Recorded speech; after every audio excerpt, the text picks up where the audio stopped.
জয় বাংলা বলার জন্য এ তো বলতেই হবে, এটা অন্তরের ভাষা। জয় বাংলা ও তো বলবেই ওরা।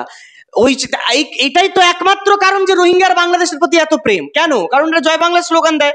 যারা যারা জয় বাংলা স্লোগান দেয় দেখবেন তাদের প্রেম কাদের সাথে, ওই মুর্শিদাবাদে যারা ওয়াকাফের নামে হিন্দুদেরকে মেরেছে, যারা মোথাবাড়িতে মন্দির ভেঙেছে, যারা দুর্গাপুজো আটকেছে, যারা রাজেশ তাপসকে গুলি করে মেরেছে, আর যারা ইউনূসের খুব বড় অনুগামী, যারা বাংলাদেশে যারা থাকে তাদের প্রতি যে ভালোবাসা, তাই জন্য তো মমতা ব্যানার্জি জয় বাংলা বলে। তো হচ্ছে দেখা গেছে তো ওই মহরমের জন্য তো বিসর্জন আটকে দিয়েছিল না দুর্গাপুজো। আন্দোলন কাকে বাঁচাতে? আমরা বাঙালি বলতে কাকে বুঝি? বাঙালি বলতে আমাদের যে শ্যামাপ্রসাদ মুখার্জি যেই বাংলা বাঁচিয়েছিলেন, যেই বাঙালি মহিলা শাখা পলা পড়ে, মাথায় সিঁদুর পড়ে, আলতা পড়ে, আমরা তাকে বাঙালি বুঝি। যে গলার মধ্যে তুলসীর মালা পড়ে, যে বাঙালি ধুতি পরে, যেই বাঙালি মা দুর্গা জয় বলে, যেই বাঙালি কালী পুজো করে, যেই বাঙালির গলায় কণ্ঠে কৃষ্ণ কৃষ্ণ হরে হরে হরে রাম হরে কৃষ্ণ থাকে, তাদেরকে আমরা বাঙালি বুঝি। শ্যামাপ্রসাদ তো এই বাঙালিদেরকেই বাঁচানোর জন্য পশ্চিমবঙ্গ করেছিলেন। উনি কোন বাঙালির কথা বলছেন? উনি সেই বাঙালির কথা বলছেন যেই বাঙালি জল খাবারকে নাস্তা বলে।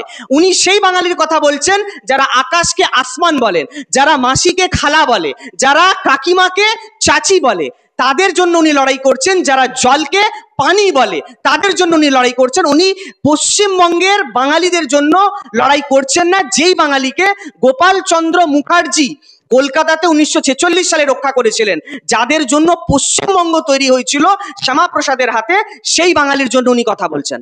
মমতা ব্যানার্জি বারবার করে ভুলে যান যে ওটা ওনার খালার দেশ নয়, এটা ভারতবর্ষ, এটা ইউনূসেরও দেশ নয়, আর এটা কিন্তু শাহবাজ শরীফেরও দেশ নয় যে ওনার চলবে।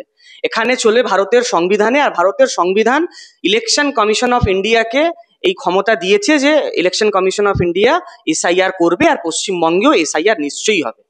হতেই পারে না। আমি তো বললাম মমতা ব্যানার্জি নিজের ক্ষমতা, ওনার সীমিত ক্ষমতা আছে, একটা মুখ্যমন্ত্রী হিসেবে উনি যতটা ক্ষমতা প্রয়োগ করতে পারেন সেটা উনি করবেন, কিন্তু তা বলে এমন নয় যে ভারতের সংবিধানকে উনি চ্যালেঞ্জ করবেন। যদি এরকম পরিস্থিতি হয় তাহলে নির্বাচনের আগেই ওনাকে নিজের গদি থেকে বিদায় নিতে হবে, 14 তলা থেকে নিচে নামতে হবে। তাহলে মমতা ব্যানার্জি তো মহুয়া মৈত্রকে তো কোর্টে পাঠিয়েছিল। কি বললো কোর্ট? দুটো গালে দুটো চড় মেরে পাঠিয়ে দিয়েছে। যদি ভোটার লিস্ট থেকে যদি নাম যদি বাদ যায়, তাহলে মমতা ব্যানার্জি কেন যাচ্ছে না কোর্টে? মমতা ব্যানার্জি তো নিজে আইনের উনি নাকি ল করেছেন, উনি নাকি এলএলবি, তো উনি নিজে যাচ্ছেন না কেন? উনি তো নিজেও জানেন বিষয়টা। ওনাকে তো নিজে কালো কোট পরে সুপ্রিম কোর্টে দাঁড়ানো উচিত, কিন্তু উনি যাচ্ছেন না। তার মানে ডাল মে কুছ কালা হয়, তার মানে ওনার যে প্রিয় ভোটার গুলো আছে তারা বাদ যাচ্ছে।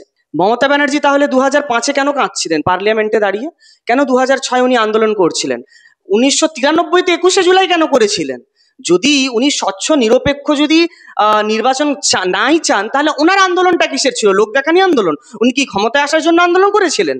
এটাতেই বোঝা যাচ্ছে যে তৃণমূলের ক্ষমতায় আসার আগে একটা মুখ ছিল, ক্ষমতায় আসার পরে একটা মুখ আছে। কিন্তু বিজেপি যা ক্ষমতায় আসার আগে আছে, ক্ষমতায় আসার পরেও তাই থাকবে।